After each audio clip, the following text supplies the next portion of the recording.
Time आ गया है कि घर में हम वैसे ही अब मास्क पहनना शुरू करें।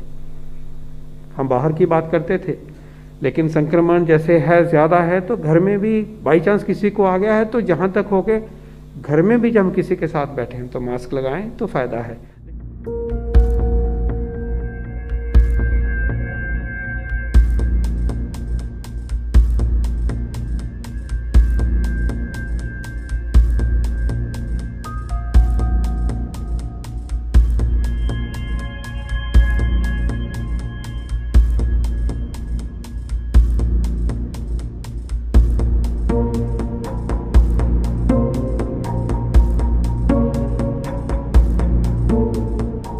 घर में रह के जो दवाइयाँ हैं, आइवरमेक्टिन को कहा गया है कि हम ले सकते हैं, हाइड्रोक्सीक्लोरोक्विन को हम ले सकते हैं।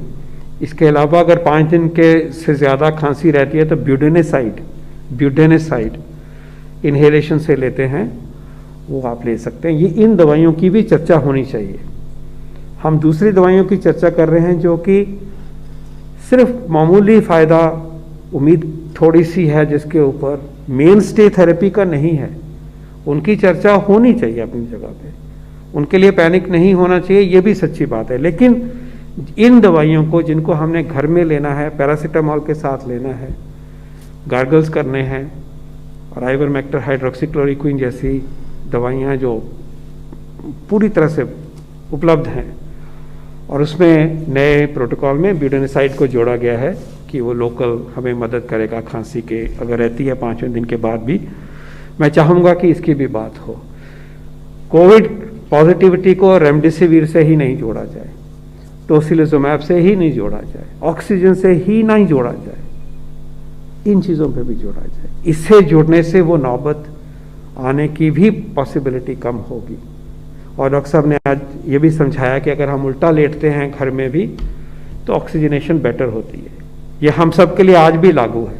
स्वस्थ हैं तब भी हम प्रोन पॉस्चर में ऑक्सीजनेशन में बेहतरी होती है। बहुतों में ऐसा ही करने से आगे जाने की जरूरत नहीं होगी, आगे डिटेरियोरेशन नहीं होगी। तो पैनिक का माहौल नहीं करिए, और ये जो चीज़ें हैं उसके ऊपर भी फेथ रखिए, और मदद करिए कि जो हमारे बेड्स हैं वो जब इस्तेमाल हों, ज़रूरतमंद के लिए इस्तेमाल हों।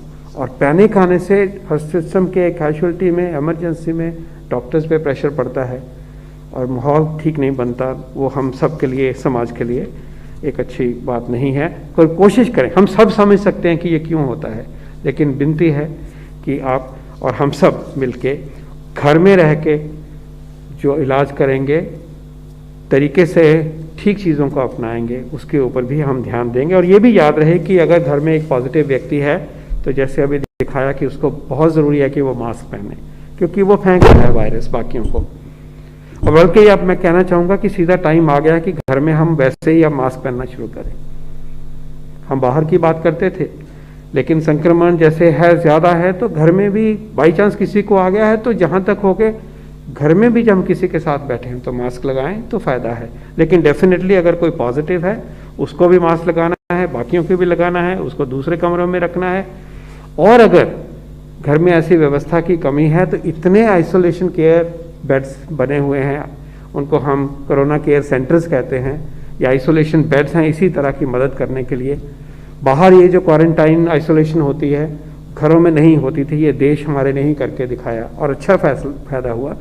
लेकिन जो ये जगह पड़ी हुई हैं हमारे पास, उनका भी इस्तेमाल करिए। ये भी मेरी अपील होगी कि जहाँ भी ये सुविधा में मुश्किल है तो सिर्फ अस्पताल मत ढूंढिए कि जिसमें सब कुछ है, ये आईसीयू में सीधा जाना है। ये हमारी व्यवस्था में हिस्सा है जिसको हम कोरोना केयर सेंटर्स कहते हैं या सीसीसीज कहते हैं।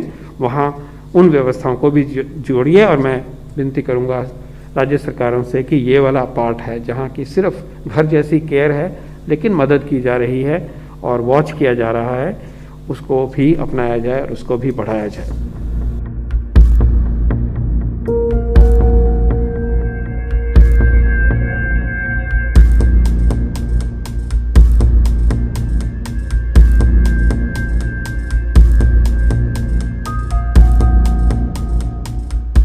रेमडेसिविर एक ऐसा ड्रग है जो आजकल बहुत डिमांड में है, लेकिन अगर हम इसको क्रिटिकली देखें तो रेमडेसिविर की जो बेनिफिट्स हैं वो वेल एस्टैब्लिश नहीं है।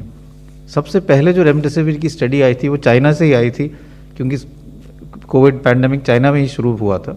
वो एक नेगेटिव स्टडी थी जिसमें रेमडेसिविर का कोई फायदा नहीं आया था, टैलिटी बेनिफिट नहीं है, जान नहीं बचती है। और WHO की जो सबसे बड़ी स्टडी हुई है, जो सॉलिडारिटी ट्रायल है, उन्होंने भी इस ड्रग में कोई फायदा नहीं पाया। इसलिए ये सोचना कि अगर रेमडेसिविर ही एक मैजिक बुलेट है और उसी से हम सब लोग ठीक हो जाएंगे, तो ये गलत धारणा है। और दवाइयाँ हैं जो ज़्यादा यूज़फुल हैं, ऑक्सीजन उनमें से एक है, एंटीकोगुलेंट्स हैं, और जो मॉडरेट टू सिक